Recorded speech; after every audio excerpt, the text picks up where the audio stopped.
ကျွန်တော်နာမည်ကလှိုင်ဦးကြည်လို့ခေါ်ပါတယ်ကျွန်တော်ရဲ့နာမည်ကလှိုင်ဦးကြည်ကျွန်တော်ဒီကြောက်မဲမြို့ရှေ့ကွက်ထဲမှာပေါ့နော်ဒီကြောက်မဲကြီးလမ်းခွဲမှာကျွန်တော်နေခဲ့တာဖြစ်တယ်ဆိုတော့အဲ့မှာနေတယ်ကျွန်တော်ကဗမာလူမျိုးဗမာစစ်ဖြစ်တယ်ကျွန်တော်ရဲ့မိဘတွေကဟိုးစကိုင်းမြင်းမူဖက်ကဖြစ်တယ်ကျွန်တော်မိဘတွေကစကိုင်းမြင်းမူဖက်ကတောတူတောင်သားတွေပေါ့နော်တောင်ရလောက်စားကြတယ်ဒါပေမဲ့သူတို့ရဲ့စီးပွားရေးအခြေအနေကမြို့တက်ပြီးတော့အလုံးလုံးမယ်ဆိုပြီးမှဒီကြောက်မဲမြို့မှာလာပြီးတော့စီးပွားရေးလောက်ကင်စားတောက်ရင်းနဲ့ကျွန်တော်တို့ကဒီကြောက်မဲမြို့မှာပေါ့နော်မွေးဖွားကြီးပြင်းပြီးတော့ကြောင်းတက်ခဲ့ရတာဖြစ်တယ်ဆိုတော့ကျွန်တော်အသက်20ရောက်တဲ့အရွယ်ကြမှာကျွန်တော်ကဖျားသခင်ကိုစတင်ရရှိယုံကြည်ခဲ့တာဖြစ်တယ်2000ခုနှစ်မှာပေါ့နော်ကျွန်တော်စတင်ပြီးတော့အင်္ဂလိပ်တရားကိုစတင်ကြားခဲ့တယ်ကျွန်တော်ကဗုဒ္ဓဘာသာဘဝကနေကအရက်ဆေးလိပ်ကွန်ရာကျွန်တော်မှမရှိဘူးဆေးလိပ်ဆိုရင်လည်းမတောက်ဘူးတခါမှမတောက်ဘူးအခုချိန်ထိအရက်လည်းကျွန်တော်မတောက်ခဲ့ဘူးကွန်ရာဆိုလည်းကျွန်တော်ကြိုက်လည်းမကြိုက်ဘူးစားလည်းမစားခဲ့ဘူးကျွန်တော်အနေနဲ့ဒီဗုဒ္ဓဘာသာတရားထဲမှာပေါ့နော်အရန်ကိုကျွန်တော်လေးစားလိုက်နာခဲ့တယ်ကျွန်တော်ဗုဒ္ဓဘာသာဘဝအခြေခံပေါ့နော်စပြီးကျွန်တော်ပြောပြချင်တယ်ဘာဖြစ်လို့လဲဆိုပြောင်းလဲလာတဲ့အကြောင်းလေးကိုပြောတဲ့ခါမှာဗုဒ္ဓဘာသာရဲ့အကြောင်းတွေလည်းကျွန်တော်နည်းနည်းလေးပေါ့နော်ဆိုတော့ဘာသာကြီးကိုကျွန်တော်ထိခိုက်ချင်လို့ပြောတာမဟုတ်ပါဘူးကျွန်တော်ရဲ့တကယ်ကိုးကွယ်ခဲ့တဲ့ဘာသာတရားဖြစ်လို့ကျွန်တော်ပြောပြချင်တာဆိုတော့ကျွန်တော်အသက်20အထိဗုဒ္ဓဘာသာထဲမှာကျင်လည်ပြီးတော့ကျွန်တော်ယုံကြည်ကိုးကွယ်ခဲ့တယ်ဗုဒ္ဓဘာသာအနေနဲ့တော့ကျွန်တော်အရန်ကောင်းပါတယ်ကျွန်တော်ရဲ့မိခင်ဘာသာဖြစ်တယ်ကျွန်တော်ရဲ့လူမျိုးကျွန်တော်ရဲ့ဗမာလူမျိုးတွေအများစုကိုးကွယ်နေတဲ့ဘာသာဖြစ်တယ်အရန်ကောင်းပါတယ်ဆိုတော့အဲ့ဒီဘာသာထဲမှာကျွန်တော်ကိုးကွယ်ခဲ့တဲ့အခါမှာကျွန်တော်ရဲ့အဓိကခံယူချက်ယုံကြည်ချက်ကကိုကောင်းတာလုပ်ရင်ကောင်းတဲ့နေရာရောက်မယ်ဆိုတာကိုကျွန်တော်တို့တကယ်ယုံကြည်တာဖြစ်တယ်ကျွန်တော်ကိုယ်တိုင်လည်းအဲ့ဒီအတိုင်းယုံတယ်ကျွန်တော်မကောင်းတာလုပ်ရင်မကောင်းတဲ့အကုသိုလ်ကံဤအကျိုးမကောင်းတဲ့အရာကိုခံရမယ်ဆိုတာကိုကျွန်တော်ယုံကြည်တယ်အဲ့တော့ကျွန်တော်ကောင်းတာကိုကြိုးစားလုပ်မယ်မကောင်းတာတွေကိုရှောင်မယ်ဆိုတာကိုကျွန်တော်အမြဲတမ်းဒါလေ့လာပြီးတော့လိုက်လျှောက်ဖို့လည်းကြိုးစားခဲ့တယ်အဲ့ဒီကောင်းတဲ့တရားတွေလေ့လာတယ်မကောင်းတဲ့တရားတွေကိုလည်းရှောင်နိုင်ဖို့အတွက်ကျွန်တော်လေ့လာစီးပူးခဲ့တယ်ဒါကျွန်တော်တို့ဒီဗုဒ္ဓဘာသာရဲ့ကျင့်စဉ်တွေထဲမှာပါတဲ့အတိုင်းပေါ့နော်ကျွန်တော်လိုက်လျှောက်ပြီးတော့လေ့လာခဲ့တယ်အဲ့လိုနဲ့ကျွန်တော်ကြီးပြင်းလာတာအသက်20လောက်အရွယ်ရောက်တဲ့အခါမှာကျွန်တော်ဒီကြောက်မဲမှာရှိတဲ့5 star စံကုမ္ပဏီမှာရှိတဲ့တင်ထားဆိုတဲ့စံဆိုင်ဒါကကျွန်တော်တို့တကယ်လွန်ခဲ့တဲ့နှစ်တက်ကရ2000လောက်တုန်းကဆိုရင်အဲ့ဒီမှာကျွန်တော်လုပ်ခဲ့တယ်ဆိုတော့အဲ့ဆိုင်တကယ်ရှိပါတယ်ကျွန်တော်ကြောက်မဲဒီ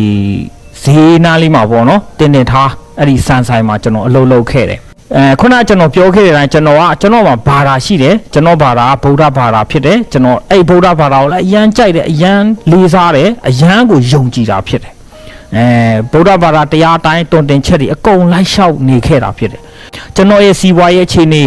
ဆိုတဲ့အခါမှာကျွန်တော်မိသားစုတွေရဲ့စီးပွားရေးကတိတ်မကောင်းကျွန်တော်လက်လုံလက်စားတွေဖြစ်တယ်အဲ့လိုဆိုတော့ကျွန်တော်အနေနဲ့ခက်ခဲမှုတွေများစွာကြုံတွေ့လာတဲ့အခါမှာဒီလောကကြီးမှာငါတို့ဖြစ်ချင်တဲ့အရာတွေကိုလှုပ်ပေးနိုင်တဲ့ဖရာအမြန်ရှိမလားဆိုတာတော့ရှာမိတယ်အဲ့လိုနဲ့ကျွန်တော်လဲကျွန်တော်ရဲ့ကိုးကွယ်နေကြကျွန်တော်ရဲ့ဖရာကိုတော့ကျွန်တော်အဲ့မပြောင်းလဲခင်ရပါတော့ကျွန်တော်အချိန်ဆုတောင်းတယ်ဘယ်လောက်ထိဆုတောင်းလဲဆိုရင်ကျွန်တော်ဒီထီပေါက်ဖို့အထိပေါ့နော်ထီပေါက်ချမ်းသာမှာပဲချမ်းသာခြင်းနဲ့ဆိုတဲ့စိတ်တွေရှိလာတဲ့အတွက်ကြောင့်အဲ့ဒီလူလောကမှာဆင်းရဲခြင်းခက်ခဲခြင်းတွေကိုရင်ဆိုင်တဲ့အခါမှာကျွန်တော်ကထီပေါက်ချမ်းသာမယ်ပတ်စံရှိချမ်းသာမယ်ဆိုတဲ့အရာပေါ့အဲ့လိုနဲ့ကျွန်တော်ကြီးပြင်းလာခဲ့တဲ့အခါမှာအခုကျွန်တော်အသက်20လောက်ရောက်လာတဲ့အရွယ်ကြမှာကျွန်တော်အဲ့စံပွဲရုံမှာရောက်နေပြီစံပွဲရုံမှာအလုပ်လုပ်တဲ့အချိန်မှာကျွန်တော်စံအိတ်ကိုကျွန်တော်ဖောက်ပြီးတော့ဒီလက်လီရောင်းတဲ့ဇလားထဲမှာပေါ့နော်ကျွန်တော်ထည့်ပေးတယ်အဲ့ဒါတော့လုံနေကြအမြဲတမ်းစံအမျိုးအစားလိုက်ပေါ့နော်ဇလားတွေရှိအဲ့ဇလားတွေထဲမှာကုံသွားပြီဆိုလို့ရှိရင်ကျွန်တော်ကစံအိတ်ကိုဖောက်ပြီးတော့ထည့်ရတယ်ဝယ်တဲ့လူလာရင်ပြည်လိုက်ပေါ့နော်ရောင်းရတဲ့ဇလားတွေထားတယ်ဆိုတော့အဲ့ဒီစံအိတ်တွေကိုထပ်ထားတာအများကြီးပဲအဲ့ထဲမှာကျွန်တော်ကဒီအမျိုးကကုံပြီဆိုလို့ရှိရင်အဲ့ဒီကုံသွားတဲ့အမျိုးအစားစံအိတ်ကိုတွားယူလာတယ်ထမ်းလာပြီးအဲ့မှာတင်ပြီးရင်အိတ်ကိုဖြုတ်တဲ့နည်းရှိတယ်ဖြုတ်လိုက်အကုန်ပြုတ်သွားခဲ့ရပါတော့ချုပ်ရိုးတိုင်းအဲ့လိုတူ original ဖြုတ်သွားခဲ့အဲ့မှာကျွန်တော်ဖြုတ်လိုက်တဲ့စံအိတ်ထဲကနေပြီးတော့ဒီ စာဆောင်လေးစပြီးတော့တွေ့ရတယ်အဲ့ဒီစာဆောင်လေးထဲမှာကျွန်တော်ကြည့်လိုက်တော့သူ့ရဲ့ခေါင်းစဉ်ရေးထားပါဘောနော်ထာဝရအသက်လို့ရေးထားတယ်အဲ့ဒါနဲ့ကျွန်တော်အဲ့ဒီထာဝရအသက်လို့ရေးထားတဲ့ခါမှာကျွန်တော်ဒီစကားလုံးကကျွန်တော်တို့ရဲ့ဘာသာထဲမှာထာဝရဆိုတာတိတ်မကြားဘူးကျွန်တော်တို့ကဗုဒ္ဓဘာသာဆိုတော့ဗုဒ္ဓဘာသာထဲမှာထာဝရဆိုတဲ့အကြောင်းအရာနဲ့ပတ်သက်လို့တိတ်မတုံ့နှုံထားဘူးအဲ့လိုဆိုတော့ကျွန်တော်ဒါလေးကထူးဆန်းတယ်ကြည့်လိုက်တယ်ကျွန်တော်လှန်ကြည့်လိုက်တဲ့ခါမှာအဲ့ထဲမှာလက်ဝါးကတ်တိုင်ပုံလေးနဲ့ဒီကျွန်တော်တို့ကဒီကြောက်မဲမြို့မှာတော့ဘာသာပေါင်းစုံနေကြတယ်ဆိုတော့ကျွန်တော်တိတ်မစိမ့်ဘူးခရိယန်ဘာသာဖြစ်နေမှကျွန်တော်တိလိုက်တယ်လက်ဝါးကတ်တိုင်မြင်ပြီဆိုတာနဲ့ဒါခရိယန်ဘာသာပဲကျွန်တော်တိလိုက်တယ်အဲ့ဒါနဲ့ဒါငါတို့နဲ့မဆိုင်ဘူးအဲ့ဒါဒိဋ္ဌိတွေလောက်တဲ့အလုပ်ကျွန်တော်တို့ကဗုဒ္ဓဘာသာဒီဟာကခရိယန်ဘာသာသူတို့ဘာသာနဲ့ဆိုင်တဲ့စာဆောင်ပဲဆိုကျွန်တော်ဒီကောင်လာစပွဲမှာရန်ပြစ်တင်ထားလိုက်တယ်အဲ့လိုနဲ့ကျွန်တော်လည်းအမှုမှန်မှန်နဲ့နေတယ်နောက်3-4ရက်လောက်နေတဲ့ခါမှာကျွန်တော်အဲ့လိုပဲစံကုန်တဲ့ခါမှာအဲ့ဒီအမျိုးစားလိုက်ပေါ့နော်ကျွန်တော်ဖောက်ထဲတဲ့ခါအဲ့လိုပဲကျိုးဖြီလိုက်တဲ့ခါမှာပြန်ပြီးထွက်လာတယ်အဲ့လိုပဲစာဆောင်လေးတစ်ခုအဲ့ဒီစာဆောင်ထဲမှာကြတော့ဘယ်လိုရေးထားလဲဆိုတော့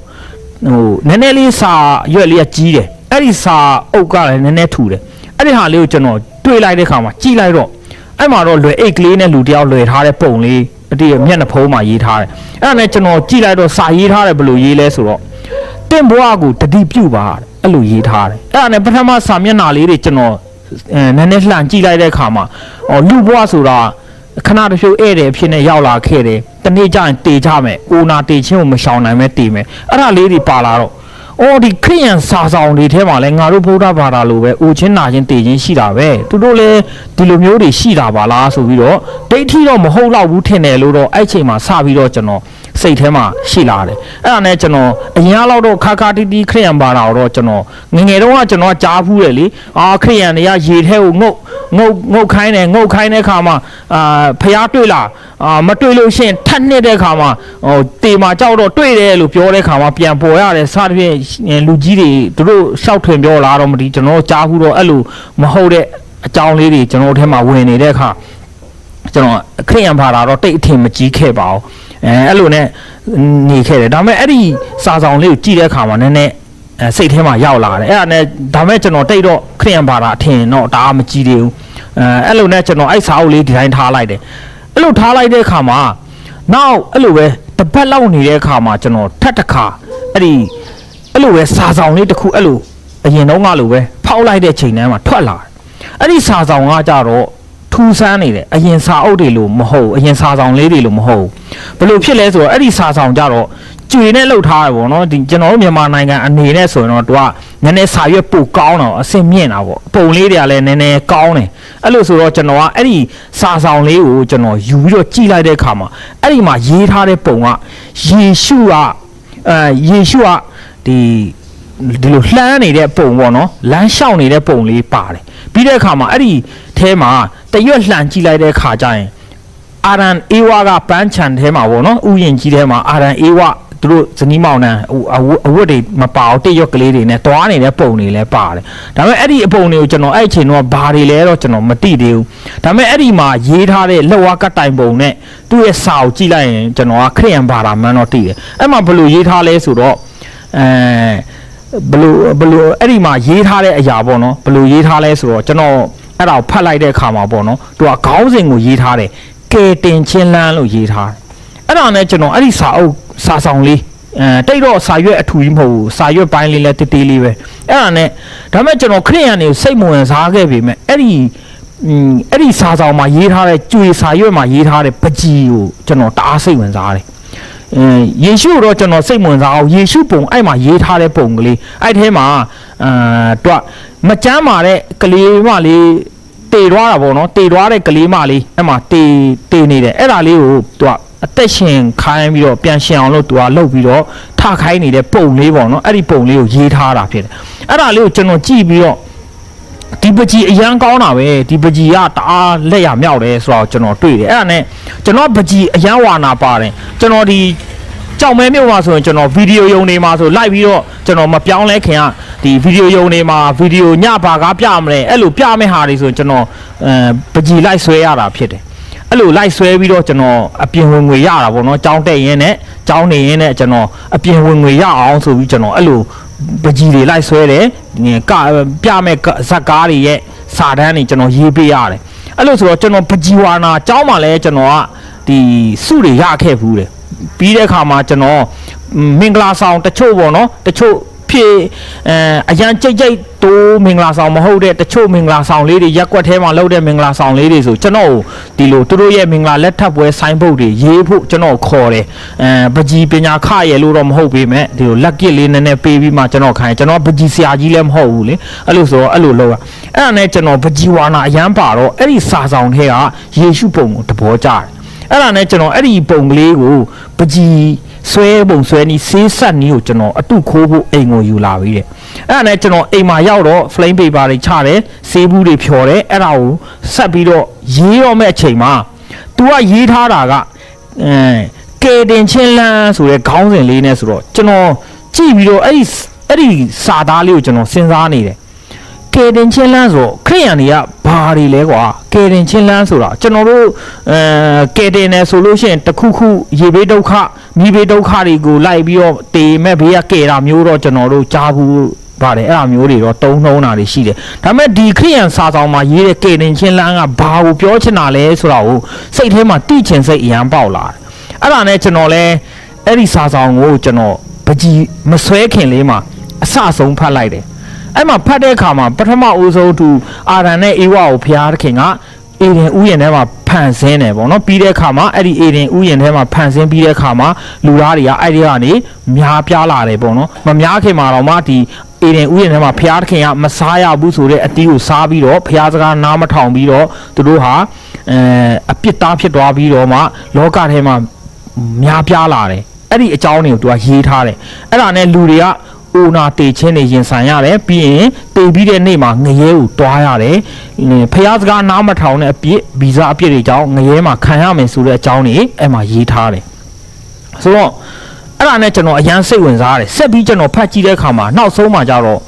့ဖျားတခင်ကလူသားတွေအရန်ချစ်တဲ့အခါမှာကောင်းကင်ကနေဆင်းလာပြီးတော့ယေရှုခရစ်တော်အဖြစ်နဲ့လောကကိုမွေးဖွားလာပြီးတော့လောကသားတွေရဲ့အပြစ်တွေကိုပေါ့နော်ဒီကျွန်တော်အဲ့တုန်းကတော့ခံယူရတော့အဲ့ဟာခရိယန်စာဆောင်ကျွန်တော်ဖတ်တာဆိုတော့ခရိယန်တွေရဲ့အပြစ်ကိုပေါ့ဗျာခရိယန်ကျွန်တော်ရဲ့အမြင်ပေါ့ခရိယန်တွေရဲ့အပြစ်ကိုယေရှုကလက်ဝါးကတိုင်ကြီးပေါ်မှာအသေးခံပြီးတော့ကယ်တင်သွားတယ်ကိုစားခံပြီးသွားတယ်ဆိုတာကိုသူကရေးထားတယ်အဲ့ဒါနဲ့ကျွန်တော်ကစဉ်းစားမိတယ်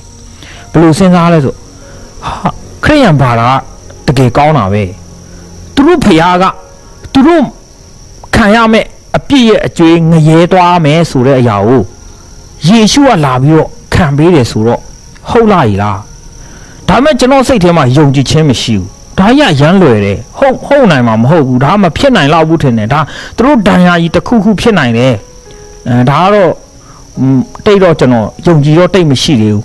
ဒါမဲ့ကောင်းမှန်းတော့ကျွန်တော်သိတယ်ဒါကတော့ကောင်းတယ်အဲ့လိုဒါတကယ်ဟုတ်တော့ကောင်းတယ်ဆိုတာတော့ကျွန်တော်စဉ်းစားမိ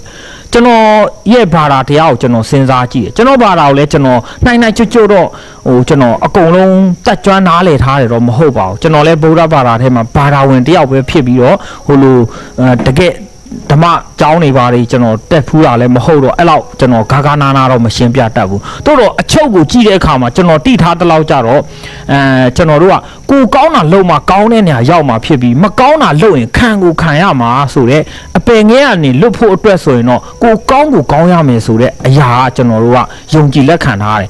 ဒီလိုဆိုတော့အဲ့ဒီအပိုင်းနဲ့ကျွန်တော်ကဒီခရိယန်စာဆောင်လေးနဲ့ကြိုက်ကြည့်လိုက်တဲ့အခါမှာဟာခရိယန်နေနဲ့ခရိယန်နေကိုးကွယ်တဲ့သူတို့ဖျားကသူတို့မကောင်းတဲ့အာကုတို့ခံရမယ့်အရာတွေအတွက်ကိုသူတို့ဖျားကိုယ်တိုင်လာပြီးတော့လက်ဝါးကတ်တိုင်မှာအသေးခံပြီးကဲတယ်ဆိုတာကတော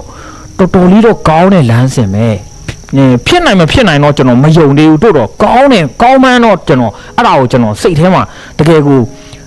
ချီးကျူးမိတယ်ဒါနဲ့ကျွန်တော်အဲ့လိုနဲ့ပဲအဲ့ဒါလေးဖတ်ပြီးတော့ကျွန်တော်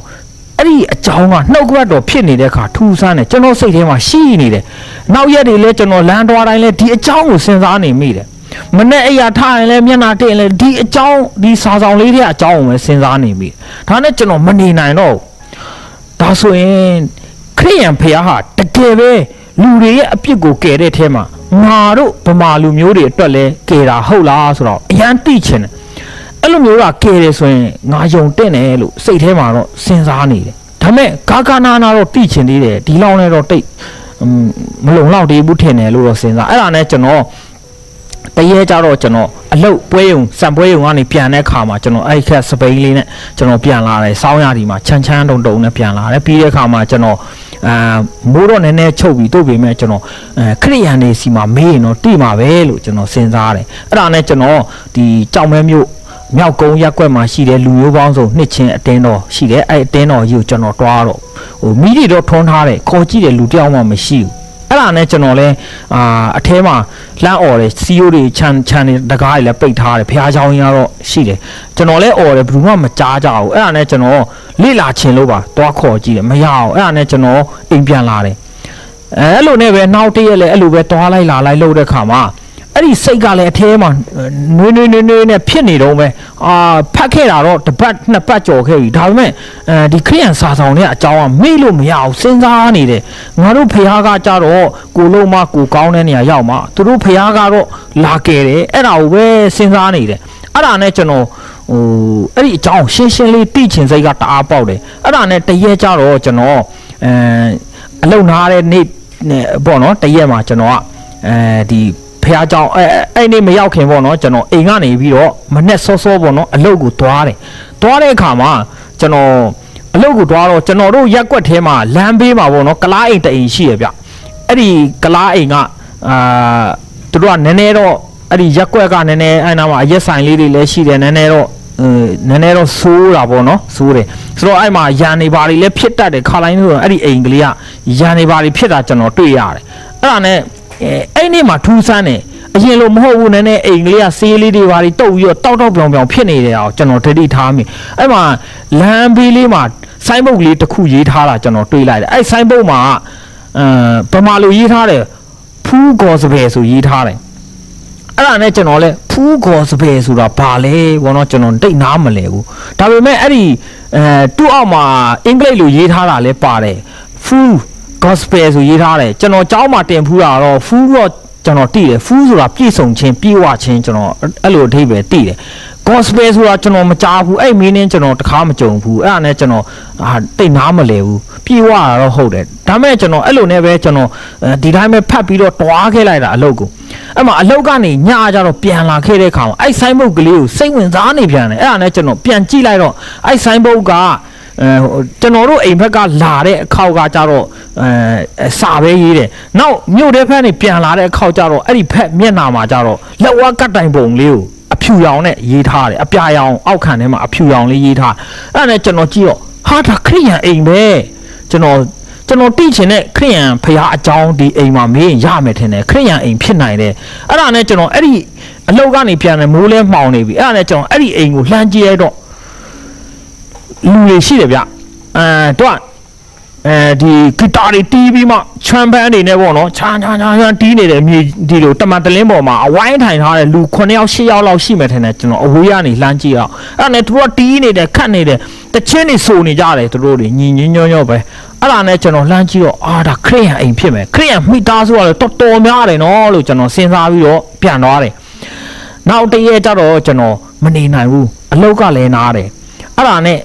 ကျွန်တော်နေ့ခင်းမှာတွားတော့အဲ့ဖျားเจ้าမှန်းတော့ကျွန်တော်မတည်ဘူးကလားအိမ်လို့ပဲတည်တယ်အဲ့ဒီအိမ်ကခရိယန်တွေရှိမယ်ဆိုတော့ကျွန်တော်ထင်တယ်အဲ့ဒါနဲ့ကြည့်လိုက်တော့တကားတွေကပိတ်ထားတယ်ဗျပိတ်ထားတော့အစင်မပြေဘူးအဲ့ဒါနဲ့ကျွန်တော်ညခင်းပိုင်းမှာကျွန်တော်စပိန်စီးပြီးတော့ဆင်းလာတဲ့ခါမှာအဲ့ဒီအိမ်ကိုပြန်ကြည့်လိုက်တော့မီးတွေထွန်းထားပြီးတော့အဲ့မှာလူတယောက်ရှိတယ်ဂီတာတစ်လုံးနဲ့ရှေ့မှာထိုင်နေတယ်အဲ့ဒါနဲ့ကျွန်တော်လဲဟာအဲ့ဒီလူကတော့ခရိယန်ဖြစ်မယ်ဟိုနေ့ကတော့ဘုရားရှိခိုးတာတွေ့တယ်ဆိုတော့ခရိယန်တွေပဲဖြစ်မယ်ကျွန်တော်အဲ့ဒါနဲ့တက်သွားတော့အဲ့ဒီအိမ်မှာရောက်တော့အဲ့မှာလူတယောက်ရှိတယ်အဲ့ဒါနဲ့အကိုဒါခရိယန်အိမ်လားဆိုညီလေးတဲ့ဒါခရိယန်အိမ်မဟုတ်ဘူးတဲ့ဒါဘုရားကျောင်းတဲ့အော်ဘုရားကျောင်းကအိမ်လိုပဲနော်ဆိုတော့သူကပြောမဟုတ်ဘူးဒါအိမ်ငှားပြီးတော့ဘုရားရှိခိုးတာဘုရားကျောင်းဒါဘုရားကျောင်းဟုတ်တယ်တဲ့အဲ့လိုပြောတော့အော်ဒါဆိုရင်ပိုကောင်းတာဗောကျွန်တော်ကခရိယန်အိမ်မှတ်နေတာကျွန်တော်ခရိယန်ဖះအကြောင်းနဲ့မေးချင်တယ်ရမလားငါတို့ကပြောချင်လို့ပါဇက်ကိုရားနေတာလာခဲ့ငါပြောပြမယ်တဲ့အဲ့လိုပြောတယ်အဲ့ဒါနဲ့ तू ကအဲ့ဒီခရိယန်ဖះအကြောင်းပြောတဲ့အခါမှာကျွန်တော်ကအရန်တိချင်တယ်အဲ့ဒီမှာ तू ကဆရာဗျအဲ့ကျွန်တော်တွားတွေ့တဲ့လူကဆရာဖြစ်နေတယ် အတက်ကတော့တိတ်မကြီးသေးဘူး20ဝန်းကျင်လောက်ပဲအဲ့ချိန်ကကျွန်တော်က20လောက်ဆိုတော့ကျွန်တော်နဲ့အရွယ်တူလောက်ပဲဖြစ်နေအဲ့ဒါနဲ့ဆရာမှန်းတော့ကျွန်တော်မသိဘူးအဲ့တုန်းကအဲ့ဒါနဲ့ကျွန်တော်သူ့စီမှာမေးကြည့်တယ်မေးကြည့်တော့သူကပြောပြတယ်ဆရာအောင်လင်မိုးလို့ခေါ်တယ်အဲ့ဆရာအဲ့နဲ့သူကAG ကျောင်းကအမှုတော်ဆောင်ဆရာပေါ့နော်အဲ့မှာအဲ့ဒီကျောင်းမှာတင်းအုပ်ဆရာလုပ်တယ်ကျွန်တော်ရဲ့ဆရာနန်ဆွမ်းမှန်ကကြတော့သူတို့ချင်းပြည်နယ်ဘက်ကိုခရီးထွက်နေတဲ့အချိန်မို့သူ့ခဏဒီမှာအထားခဲ့တဲ့တဘောအဲ့လိုဆိုတော့အဲ့မှာကျွန်တော်တွားတွေ့တာတွေ့တော့အဲ့ဒီဆရာကိုကျွန်တော်တွေ့တော့အကိုရာကျွန်တော်ခရိယန်ဖရာအကြောင်းမေးချင်တယ်ခရိယန်ဖရာအကြောင်းပြောပြမလားရတယ်ညီလေးပြောပြမယ်ဆိုပြီးသူကကျွန်တော်ပြောပြတယ်အဲ့မှာလူကမြေမှုတ်ကနေလှုပ်တယ်ဆိုတဲ့အကြောင်းလက်ကိုကြီးတွန်းကြည့်လိုက်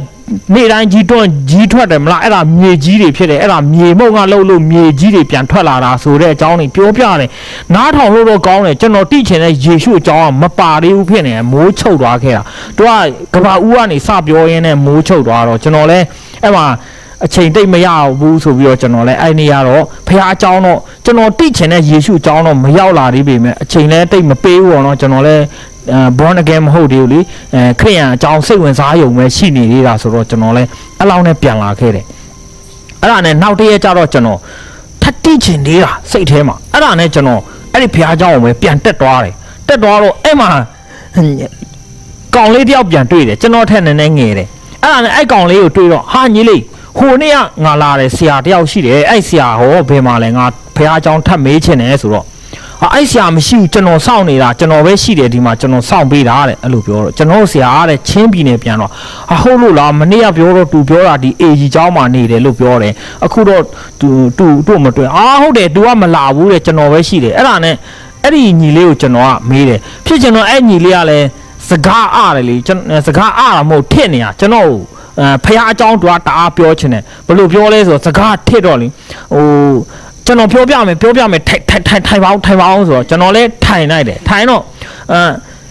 နောက်ဆုံးတော့ကာလာမှာတူနဲ့စိတ်ခွဲမယ်ဆိုအဲ့လိုပြောတယ်ဟာအရင်နေ့ကဆရာပြောတဲ့ဟာထက်ဒီဆရာပြောတာပိုရှုပ်ကုန်တယ်ဟာတူနဲ့စိတ်တွေရောစိတ်တွေရောဆိုတော့ဘာတွေလဲဆိုကျွန်တော်တိတ်နားမလဲဘူးအဲ့ဒါနဲ့ကျွန်တော်တိချင်တဲ့ယေရှုကမပါလာတော့ကျွန်တော်လည်းအဲ့ဒီစိတ်ညစ်ပြီးပြန်သွားတယ်ဒါပေမဲ့ကျွန်တော်တိချင်တဲ့စိတ်ကမကုန်ဘူးနောက်1ရက်2ရက်လောက်နေတော့ကျွန်တော်အဲ့ဒီအိမ်ကိုပဲပြန်တက်သွားတယ်တက်သွားတော့အခုကျွန်တော်ကိုအေဝကလေးတရားကောင်းပေါ့နော်အသေးစိတ်ရှင်းပြခဲ့တဲ့ဆရာနန်ဆွမ်းမှန်တဲအုပ်ဆရာနန်ဆွမ်းမှန်နဲ့ထိတ်တိုက်သွားတွေ့တဲ့ချိန်အကြောင်းလေးလည်းကျွန်တော်ပြောပြချင်တယ်တက်တိခံတယ်ဆိုတော့မထူးပါဘူးအကုန်လုံးအသေးစိတ်ပြောချင်ဆိုတော့အဲ့ဒီဆရာကသူကအစာရှောင်ဆူတောင်းလုပ်နေတာလားတော့မသိဘူးဗျာသူကအဲ့ဒီမှာအဲ့ဒီအိမ်ထဲမှာထိုင်ပြီးတော့သူတချင်းဂီတာတွေလည်းရှိတယ်အဲ့နားမှာသူအဲ့လိုလုပ်နေအဲ့ဒါနဲ့ကျွန်တော်အိမ်မော်တက်လာခဲ့လိုက်တယ်တက်လာပြီးတော့ဒီကဆရာရှိလားလို့ကျွန်တော်မေးတယ်ဒီအိမ်ကဆရာရှိလားဆိုတော့အဲ့မှာတင်းဟုတ်ဆရာဆိုကျွန်တော်ပဲလေဒီမှာတင်းဟုတ်ဆရာမဟုတ်ဘူးကျွန်တော်ပြောတဲ့ဆရာဒီဆရာမဟုတ်ဘူးအဲ့လိုပြောတော့ဟုတ်ပါတယ်ကျွန်တော်ပဲရှိဒီကတင်းဟုတ်ဆရာဆိုတာကျွန်တော်ပါပဲမဟုတ်ဘူးဟိုနေ့ကကျွန်တော်ဂီတာနဲ့တချင်းလဲဆိုပြတယ်ဖះเจ้าနေလဲပြောပြအဲ့ဆရာနဲ့တွေ့ချင်တာအဲ့လိုပြောတော့အဲ့ဒါကျွန်တော်ခဏဒီမှာစောင့်ခိုင်းနေဆရာကျွန်တော်ကမှတကယ်ဆရာအစ်စ်ကျွန်တော်ခရီးကနေပြန်လာတာအဲ့လိုပြောတော့ဟုတ်လားဒါဆိုရင်ကျွန်တော်ကမေးတဲ့လက်စားနဲ့ဆက်မေးလို့ရမလားအဲ့လိုမျိုးဆရာစီမှာပြောတော့ဒါပေမဲ့ကျွန်တော်လည်းဘလို့လူလဲမလို့တယူတန်းဟိုဆရာပြောထားတဲ့ဟာကိုကြားပြီးထားတယ်ဆိုတော့အဲ့ဆရာပြောတဲ့ဟာကိုဆက်နားထောင်ချင်တာဆိုတော့လေဒါဆိုအဲ့ဆရာမရှိရင်လည်းကျွန်တော်ပြန်တော့မယ်နော်ဆိုတော့အဲ့ဒီဆရာနန်ဆွမ်းမှာဘလို့လုပ်လဲဆိုတော့တခါလဲကျွန်တော်မပေးပြန်တော့ဘူးဆွဲထားတယ်ပြန်လက်ဖိတ်တွေဘာတွေဖြော်တိုက်ပြီးတော့ကျွန်တော်ပေးမသွားတော့ဘူးအဲ့ဒါနဲ့ကျွန်တော်လဲအာနာပါနာနဲ့လက်ဖိတ်တွေလည်းရပြီဆိုတော့ဝင်ထိုင်ပြီးတော့ကျွန်တော်နေလိုက်တယ်အဲ့ဒါနဲ့သူပြောတဲ့ဟာတွေနားထောင်တယ်အဲ့ခါမှာဆရာပြောတဲ့ထဲမှာအရန်ကောင်းတဲ့အရာတွေကျွန်တော်ရခဲ့လိုက်တယ်လူဟာမွေးကနေကအမေဝမ်ပိုက်သေးကနေကဗီဇအပြစ်ပါလာလို့မကောင်းမှုဒုစရိုက်ကိုလောက်တာဆိုတဲ့အကြောင်းတွေပြောမယ်ဆိုတော့အသေးစိတ်ပြောအရန်ကြာမှာဆိုတော့ဒါဖြတ်လန်းနည်းနဲ့ပြောပြသူရှင်းပြတော့အရန်ကောင်းတယ်ကျွန်တော်တို့ကဗုဒ္ဓဘာသာအရဆိုရင်ကိုလှုပ်လိုက်တဲ့အာကုတို့ကံကြောင့်အာကုတို့ကံရဲ့အကျိုးမကောင်းတာကိုနောက်ဘဝမှာခံရတယ်လို့ကျွန်တော်တို့သိထားတယ်ဒါပေမဲ့ဆရာရှင်းပြတဲ့အရာ ကိုကောင်းတာလှုပ်ချင်တိုင်းလဲလှုပ်လို့မရဘူးလူဆိုတာကောင်းတာကိုတိတယ်မလှုပ်နိုင်ဘူးမကောင်းတာကိုတိတယ်မရှောင်နိုင်ဘူးဆိုတဲ့အကြောင်းကိုအသေးစိတ်ကျွန်တော်ရှင်းပြခဲ့ဘာဖြစ်လို့လဲဆိုရင်ねလူကအမိဝမ်းထဲမှာကနေကပရိသေဆွဲကနေကမကောင်းတဲ့လောဘဒေါသအတ္တမာနဗီဇရှိတဲ့အမျိုးသမီးနဲ့အမျိုးသားနှစ်ယောက်ပေါင်းတင်ရရှိတဲ့ပရိသေတွေဖြစ်တော့ကြောင်းတဲ့အဲ့ဒီဗီဇပါလာတဲ့အတွက်မမွေးခင်ကနေကမကောင်းမှုဒုစရိုက်ရဲ့ဗီဇပါလာတယ်ဆိုတဲ့အချုပ်ကိုပြောပြတဲ့အခါမှာကျွန်တော်တော်လေးတဘောပေါက်လာတယ်ရှင်းသွားတယ်ဟာဟုတ်တာဗောငါကောင်းတာတွေတိတယ်လေကောင်းတာတွေလည်းလှုပ်ချင်တယ်ဒါပေမဲ့မလှုပ်နိုင်ခဲ့ပါလားဟာမကောင်းတာတွေကိုတိတယ်လေရှောင်ချင်တယ်ဒါပေမဲ့အကုန်မရှောင်နိုင်ခဲ့ပါလားဆိုတာကျွန်တော်ချိန်ခွင်ပေါ်မှာထည့်ချိန်ကြည့်လိုက်တော့ခါမှာဒီချိန်ခွင်ဆိုတာဒီကျွန်တော်စဉ်းစားတဲ့ချိန်ခွင်အဲ့ဒါနဲ့ချိန်ကြည့်လိုက်တဲ့ခါမှာဒါတော်ဟုတ်တာပဲပြီးတော့ဆရာပြောတယ်ကျမ်းစာထဲမှာပါတယ်တဲ့ဒီအကြောင်းကတဲ့အမေဝမ်းထဲမှာပြိတ္တိဆွဲစားကပဲအပြစ်တရားပါတယ်ဆိုတော့ကျမ်းစာလဲလှန်ပြီးဖတ်ပြတယ်အဲ့မှာကျွန်တော်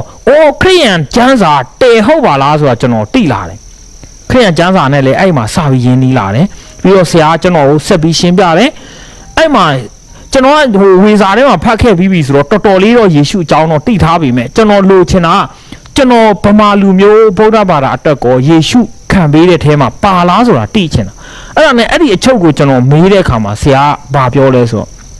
ညီလေးအားတဲ့ဒီကမ္ဘာပေါ်မှာမင်းတယောက်တည်းပဲရှိတယ်ဆိုရင်တဲ့ဖခင်ယေရှုလောကကိုလာတာမင်းတယောက်တည်းအတွက်ဖြစ်မှာပါတဲ့ဖြစ်တယ်တဲ့အများကြီးရှိနေလို့အပြစ်သားတွေအားလုံးအတွက်လာတာမို့လို့ဒါအားလုံးရဲ့အပြစ်ကြွေးလို့ပြောတာတဲ့မင်းတယောက်တည်းလူရလို့ရှိရင်မင်းအတွက်လာတာဗျာတဲ့အဲ့လိုရှင်းပြအဲ့မှာကျွန်တော်တကယ်ကျွန်တော်ကိုကယ်တာလားလို့ကျွန်တော်မေးတဲ့အခါမှာဟုတ်တယ်ဆိုတဲ့အကြောင်းပြောတဲ့အခါမှာအဲ့ဒါကျွန်တော်တအားယုံကြည်သွားတယ်ယေရှုခရစ်တော်ကိုကျွန်တော်ရဲ့ကယ်တင်ရှင်အသက်သခင်ဖြစ်လက်ခံခြင်းစိတ်တအားပေါက်တယ်ဒါမဲ့တခုတော့ကျွန်တော်ထဲမှာခံထားတာရှိတယ်ဘာလဲဆိုတော့ကျွန်တော်ကဗမာဗျမိယိုဖလာဗုဒ္ဓဘာသာဗမာကျွန်တော်ရဲ့မိဘလက်ထက်ကနေကကျွန်တော်ကိုးကွယ်ခဲ့တဲ့ကျွန်တော်တို့ရဲ့ဘာသာမကောင်းလို့မှမဟုတ်တာအရန်ကောင်းတယ်ကျွန်တော်ဆွတ်လွတ်ဖို့အရန်နှမျောတယ်ဘာဖြစ်လို့ဆိုတော့ तू မကောင်းတာတခုမှမတွန်တင်ထားဘူး तू များတာများပြစ်မှားဖို့ तू များဥစ္စာခိုးဖို့ तू များလိမ်ဖို့ညာဖို့မကောင်းတာတွေလုပ်ဖို့လုံးဝမပြောထားဘူးအရန်ကောင်းတဲ့တရားဖြစ်တဲ့အတွက်ကျွန်တော်လုံးဝမလွတ်ချင်ဘူးတို့တော်လည်းပဲဒီစိတ်ထဲမှာပေါ့နော်ယေရှုကယ်တာကိုအရန်ကိုသဘောကျပြီးတော့လက်ခံယုံကြည်ခြင်းနဲ့ပြီးတော့ကျွန်တော်ကောင်းတာတိပြီးမလုပ်နိုင်တာကိုလည်းကျွန်တော်ပဲသိတယ်မကောင်းတာတိပြီးမရှောင်နိုင်တာလည်းကျွန်တော်ပဲသိအဲ့လိုပြောတော့ကျွန်တော်ကစောစောပြောခဲ့ပြီးမကောင်းမှုတွေကိုကျွန်တော်ကလုပ်နေတဲ့လူမဟုတ်ဘူးစေးလေးအရက်ကွန်းမယုံကြည်သူဘဝကနေကျွန်တော်ဗုဒ္ဓဘာသာဘဝကနေကျွန်တော်မတုံးဆောင်ခဲ့အဲ့အရာတွေနဲ့ကျွန်တော်နဲ့ဘာမှမဆိုင်ဘူးကျွန်တော်ကောင်းတာလုံးမကောင်းတဲ့နေရာရောက်မှဆိုလို့အဲ့အရာတွေအကုန်ရှောင်ထားတယ်ဒါပေမဲ့ယေရှုကယ်တော်တော့အရန်သဘောကျတဲ့အခါမှာကျွန်တော်တယောက်တည်းရှိတယ်ဆိုရင်ကျွန်တော်အတွက်လာခဲ့တယ်ဆိုတဲ့အကြောင်းကျွန်တော်စိတ်ထဲမှာတအားဝင်လာတယ်အဲ့ဒါနဲ့ကျွန်တော်ယေရှုဖျားသခင်ကိုတကယ်လက်ခံယုံကြည်လာခြင်းတယ်အဲ့ဒါနဲ့နောက်ရက်တွေမှာလဲဆရာစီမှာလာတယ်ကျွန်တော်တို့ဆရာစီမှာလာပြီးတော့ကျွန်တော်မေးတယ်မေးနဲ့3-4ရက်လောက်ကျွန်တော်ညနဲ့တကောင်ထိတိုင်အောင်ဆွေးနွေးရင်းနဲ့ကျွန်တော်သိချင်တဲ့ဟာတွေကိုအသေးစိတ်အကုန်မေးတဲ့အခါမှာဆရာလည်းစိတ်ရှိရှင်းပြတယ်အဲ့မှာကျွန်တော်ယေရှုကိုတရက်မှာဆရာတို့အတင်းတော်ရှေ့မှာပေါ့နော်ဒီလိုအတင်းတော်ရဲ့ရှေ့မှာကျွန်တော်ယေရှုခေါ်ဖိတ်လက်ခံလိုက်တယ်ဆရာဆူတောင်းပေးတယ်တိုင်ပေးတယ်ကျွန်တော်ကလိုက်ဆိုပြီးတော့ယေရှုကယ်တင်ရှင်ဖြစ်နှလုံးသားထဲမှာခေါ်ဖိတ်ပြီးလက်ခံလိုက်တယ်အဲ့ဒီနေ့ကနေစပြီးတော့ကျွန်တော်က born again ဖခင်သားစတင်ဖြစ်သွားခဲ့တာဖြစ်တယ်ဟာလေလုယာကျွန်တော်တကယ်အဲ့ဒီနေ့ကခံစားခဲ့ရတဲ့အရာလေးကျွန်တော်ဒီနေ့ထိမမေ့နိုင်ဘူးကျွန်တော်ဘဝမှာဒီခရိယန်တက်တန်းဘလောက်ကြာခဲ့အဲ့ဒီစတင်ပြီးတော့ယေရှုလက်ခံတဲ့နေ့ကပျော်ရွှင်မှုမျိုးကတခါမှကျွန်တော်မရခဲ့ဘူးအဲ့ဒီနေ့ကအရန်ပျော်တာဖြစ်တယ်ကျွန်တော်မြို့ထဲကိုဆရာစီမှာကျွန်တော်ယေရှုလက်ခံယုံကြည်ခဲ့ပြီးတဲ့နောက်ခေါ်ဖိတ်ပြီးတဲ့နောက်မှာကျွန်တော်စပိန်စီပြီးမြို့ထဲတွားခဲ့လိုက်တဲ့အခါမှာမြို့ထဲမှာရောက်တော့ဟာကျွန်တော်ခါတိုင်းလေပတ်နေကြကြောက်မဲမျိုးကအရန်ตายရလွန်းတယ်ဗျာတကယ်ကိုပျော်စရာကောင်းနေတယ်စိတ်ထဲမှာအရန်ပျော်နေတယ်ဘလို့လဲမတည်ဘူးအဲ့ဒါရှင်းပြရခက်လောက်အောင်ကိုပျော်တယ်အရန်ပျော်တယ်အခုပဲကောင်းကင်နိုင်ငံကိုရောက်နေတယ်လို့စိတ်မှာအရန်ခံစားနေတယ်တကယ်ကိုလွတ်မြောက်နေတယ်ဟာငါတို့ကမကောင်းတာတွေကိုမရှောင်နိုင်ခဲ့တဲ့အပြစ်တွေရောကောင်းတာတိပြီးမလုံနိုင်ခဲ့တဲ့အပြစ်တွေရောအားလုံးကိုယေရှုခံပေးတယ်ဆက်ပေးတယ်ဖခင်ကိုငါရဲ့ဖခင်ဖြစ်နေငါလက်ခံခဲ့ရတယ်။ तू ကလည်းငါ့ကိုလက်ခံနေတယ်ဆိုတာကိုကျွန်တော်သိလာတဲ့အခါမှာကျွန်တော်အယံဝမ်းသာပြီးတော့အယံပျော်နေတယ်အခုချိန်ကစပြီး तू ကငါနှလုံးသားထဲမှာရှိတယ်လို့ ဆရာရှင်းပြတဲ့အတိုင်းကျွန်တော်ယုံကြည်တယ်အဲ့ဒါကြောင့်ခေါ်ဖိတ်ထားတဲ့အတွက်တကယ်ရှိကြောင်းလဲယုံကြည်တယ်တဲမှာလည်းအရန်ဝမ်းတာနေတယ်ဝမ်းမြောက်ခြင်းတွေစီးထွက်နေတယ်အဲ့လိုမျိုးကျွန်တော်အဲ့ဒီအရာတော်အရင်ဆုံးစတင်ခံစားရတယ်ခရိယန်တက်တာတဲ့ကိုရောက်လာတဲ့အခါမှာအဲ့ဒါနဲ့ခရိယန်တက်တာတဲ့ကိုစရောက်လာတာနဲ့အရင်ကကျွန်တော်စိတ်ထဲမှာရှိတဲ့သူများကိုမနာလိုတဲ့စိတ်တွေလုပ်ငန်းခွင်ထဲမှာဆိုရင်ကိုယ့်ထက်တာတာတွေ့ရင်မနာလိုတာတွေလုပ်ငန်းခွင်ထဲမှာဆိုရင်သူများကောင်းစားသွားရင်တိတ်မနာလိုတဲ့စိတ်လေးတွေအရင်တော့ရှိခဲ့တယ်ဒါပေမဲ့သူများကျွန်တော်တရားဆွဲလို့မရအောင်ကျွန်တော်စိတ်ထဲမှာပဲရှိတာသူဘယ်သူမှမသိဘူးဒါပေမဲ့ကျွန်တော်သိနေတယ်ဒါပေမဲ့အဲ့ဒီဖះကိုလက်ခံပြီးတဲ့နောက်ပိုင်းအဲ့ဒီစိတ်တွေလုံးဝမရှိတော့ကျွန်တော်ပေါ်မှာရံဖက်ပြုတ်လာတဲ့လူတွေမနာလို့ကြောက်တွန်းတဲ့လူတွေကိုတနာလာတယ်ဒီကောင်တွေဖះကိုမရသေးလို့ဒီလိုစိတ်ရှိတာငါ့ကိုကြောက်တွန်းနေတာဖះကိုရကြည့်လောင်းနေငရဲကနေလွတ်တယ်ဆိုတော့ပဲသူတို့ကိုယ်မကောင်းပြောပြီးတော့တိုက်တွန်းပြီးတော့စကားတွေနဲ့ပေါ့နော်ကျွန်တော်တို့ပွဲစားတွေနဲ့ကျွန်တော်တို့အချင်းချင်းပြဿနာဖြစ်အောင်စကားကြောက်တွန်းပြီးတော့ထွင်ပြီးပြောတဲ့ဟာတွေကိုတော့မှကျွန်တော်ပြန်တိတဲ့အခါမှာသူတို့အရင်ကလို့ဆိုဘယ်ရမလဲဆိုးတာပေါ့ဒါပေမဲ့ပြန်တုံ့ပြန်ပါပေါ့အခုတော့ကျွန်တော်တုံ့ပြန်ခြင်းစိတ်တွေမရှိတော့အဲ့ဒီเจ้าတွေကိုကျွန်တော်ပြန်ရိပ်မိလာတယ်ဟာငါပြောင်းလဲတာထူးဆန်းလာပါလားငါဒီလိုမျိုးဖြစ်လာတာဘယ်လိုလဲဆိုပြီးကိုတော့အံ့ဩမိတယ်ကိုယ့်ရဲ့အတွင်းသဘောတွေပါပြောင်းလဲလာတာကိုကျွန်တော်တစ်ပတ်နှစ်ပတ်တွင်းမှာထူးဆန်းရိပ်မိလာတယ်ဖျားသားဖြစ်လာတဲ့ခါမှာစိတ်ထားတွေပါအထဲတွေကတန့်ရှင်းလာတာကိုကျွန်တော်အရင်နဲ့မတူတော့တဲ့အတွေးခေါ်တွေရလာတယ်စိတ်နေသဘောထားတွေကိုလည်းရရှိလာတယ်ဒီလောက်နဲ့ပဲပေါ့နော်ကျွန်တော်တက်တိခံခြင်းကိုရနာချင်ပါတယ်အရောက်ချင်းစီတိုင်းဖျားရှင်ထူကောင်းကြီးပေးပါစေ